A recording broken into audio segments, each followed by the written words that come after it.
Let me tell you, my fellow trail runners, we have some habits that are just not polite in normal society.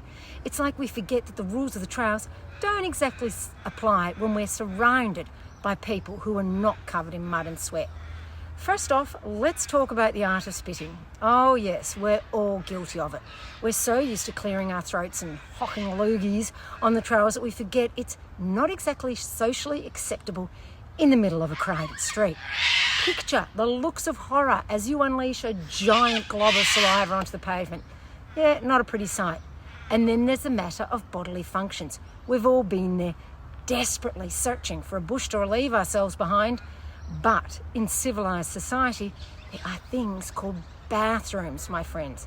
It's time we remember to use them instead of treating every tree as our personal restroom. Trust me, it's for the best. And finally, let's not forget about burping. I get it, nothing relieves gastric distress like letting out a giant burp. But when you're strolling through a shopping mall, you might get a few raised eyebrows. So my fellow runners, let's try to remember that we're not always in our natural habitat. We may have some habits that are a little less than polite in normal society, but hey, that's what makes us who we are. Embrace your trail runner quirks. Just maybe save them for when you're actually on the trails. Happy running, everyone.